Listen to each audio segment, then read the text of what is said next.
सो है गाइस, स्वागत आपका एक बार फिर से आप ही के यूट्यूब चैनल में। और आज की इस वीडियो में मैं बात करूंगा अभी कोचिंग शिपयार्ड, मझगांव डॉक और गार्डन शिप बिल्डर्स। आप लोग देखोगे इन शेयरों में हमें भारी भरकम फॉल देखने को मिल रहा है। गार्डन शिप बिल्डर्स 6% के करीब टूटा है, तो वहीं मझगांव डॉक आप लोग देखोगे 7.5% के करीब, और कोचिंग शिपयार्ड भी इन दोनों शेयरों के साथ साथ फिसल रहा है। तो यहाँ पर इस शेयरों में गिरावट के पीछे का रीज़न क्या है, क्या किसी को बताने की जरूरत है भाई। आईसीआईसीआई की एक रिपोर्ट और इन शेयरों के ऊपर आप लोग देखोगे भी कैसा माहौल बन चुका है। ठीक है, आईसीआईसीआई सिक्योरिटीज़ ने एक रिपोर्ट दी और उन्होंने बोला 76% तक जो ये शेयर है वो क्रैश होंगे। उन्होंने कुछ एक रीजंस भी रखे थे भाई।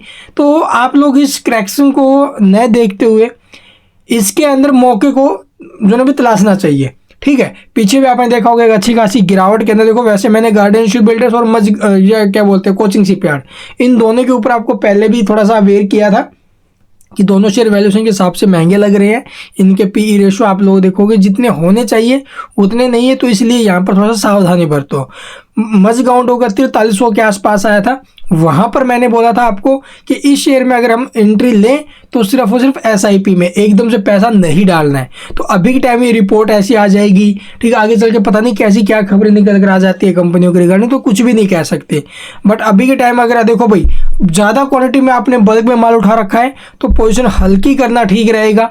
अगर आपने थोड़ी बहुत क्वांटिटी उठा रखी है, ज़्यादा पैसा नहीं इन्वेस्ट किया, आपने एसआईपी का तरीका अपनाया है, जो मैं बेसिकली करता हूँ या फिर जो भी मेरे साथ जुड़े हुए भाई हैं वो करते हैं एसआईपी, एकदम से पैसा न डालकर एक एक दो शेयर खरीदे नहीं भाई, और लॉन्ग टर्म के लिए कम से कम 1 साल 2 साल 3 साल के लिए अपने पोर्टफोलियो में होल्ड करने के लिए जो खरीदारी करेगा वही जो अभी ये तरीका अपना सकता है। अदरवाइज जिनको ट्रेडिंग करनी है, स्विंग ट्रेड करना है, शॉर्ट टर्म करना है, वो स्ट्रांगली स्पॉट के साथ चला करो भाई।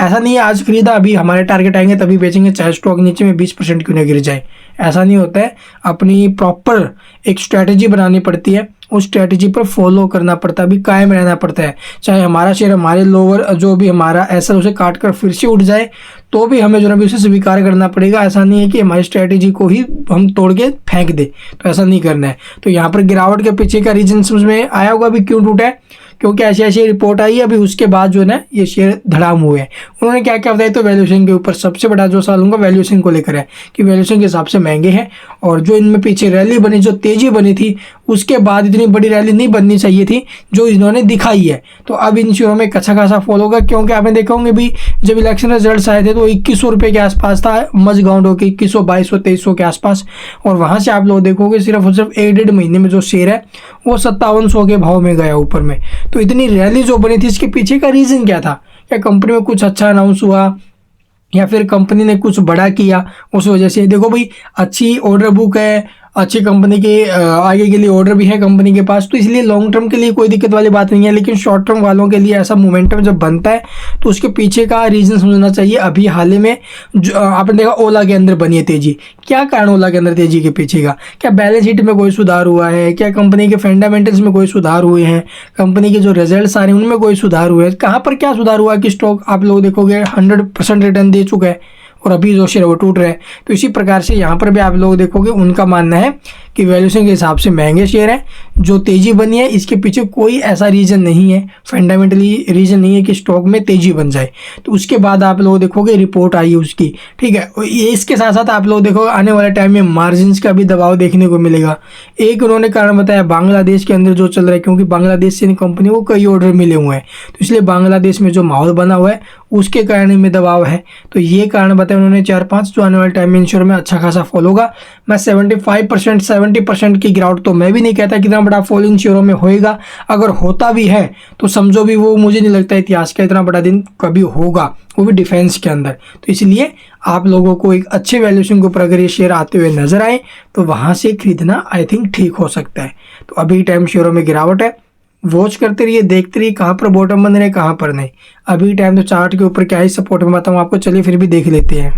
कोचिंग शिपयार्ड का मैंने बोला जिसको रिस्क नहीं लेना है, 2111 का सपोर्ट आज कटा है, नीचे में स्टॉक है, तो भी स्टॉक में गिरावट आ सकती है। 1600 रुपये के आसपास के अगले सपोर्ट इसके बन रहे हैं, या फिर आप लोग देखोगे 1600 से पहले 1882 के, तो दो सपोर्ट 1882 और 1600 25। तो इन दो सपोर्ट के लिए हम जो ना भी आगे के लिए यहाँ पर विचार विमर्श कर सकते हैं। अदरवाइज हमारा जो टारगेट सपोर्ट था नीचे में वो टूट चुका है भाई 2114 का, और स्टॉक में ऑलरेडी आप लोग देखो ऊपर से काफ़ी अच्छा फॉल हो चुका है इस शेयर के अंदर, जो करीबन आपको दिखाई दे रहा है गिरावट में।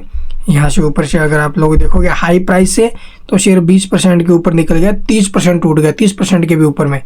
तो भाई ये मौका देगा आने वाले टाइम में। मजगांव डॉग के लिए देखो भी मैंने आपको बोला था जिसको रिस्क नहीं लेना है 4500 का सपोर्ट है, ज़्यादा रिस्क न लेने वाले, या फिर 4680 जिसको रिस्क बिल्कुल ही नहीं लेना वो 4680 और 4529, ये दो सपोर्ट के ऊपर आगे के लिए सोच विचार कर सकते हैं। अदरवाइज 4500 नीचे में कटा तो ये जो शेयर है नीचे में आपको फिर 3800 के आसपास के भी मूव दिखा सकता है। तो यहाँ से स्टॉक के चांस है कि 3800 के आसपास भाई जाए। और अभी टाइम जो शेयर एक अच्छा फॉल हमें ये भी दिखा चुका है ऊपर के भाव से। आप लोग देखोगे अपने हाई प्राइस से जो ये शेयर है ऑलमोस्ट आप लोग देखोगे भी 25% फिसल चुका है मजगांव डॉग। अगला हमारा शेयर है भाई आप लोग देखोगे यहाँ पर गार्डनशिप बिल्डर्स। गार्डनशिप बिल्डर्स में एक अच्छा खासा फॉल हमें देखने को मिला है। यहाँ पर आप लोग देख सकते हो अभी स्टॉक में बहुत अच्छी गिरावट बन चुकी है, बट ये गिरावट अभी और हो सकती है भाई। ये मैं नहीं, ये ICICI सिक्योरिटीज़ वाले बोल रहे हैं कि इस शेयर के अंदर ये जो शेयर है वो 500 रुपये 600 रुपये उस रेंज में आ सकता है। इतना बड़ा फॉल स्टॉक में भाई देखो 70-75% के आसपास का फॉल, ये भी एक अपने आप में ही देखो भी हैरान कर देने वाली बात है। लेकिन वैल्यूएशन के हिसाब से जहाँ पर भी आपको ठीक ठाक मिले, वैसे 1900 रुपये के आसपास का हमारा जो ना भी सपोर्ट था जिसको रिस्क नहीं लेना था, और जो लॉन्ग टर्म के लिए चल रहे हैं उन्हें क्या ही कह सकते भी।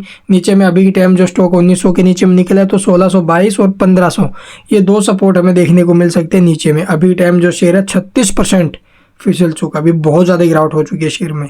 इसके अलावा कुछ पूछना कमेंट में पूछ सकते हो।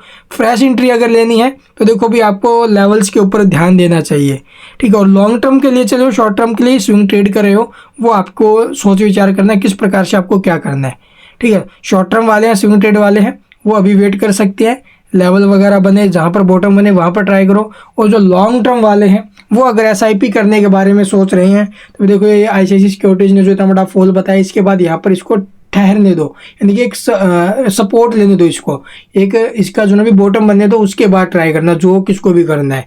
And thank you for watching the video.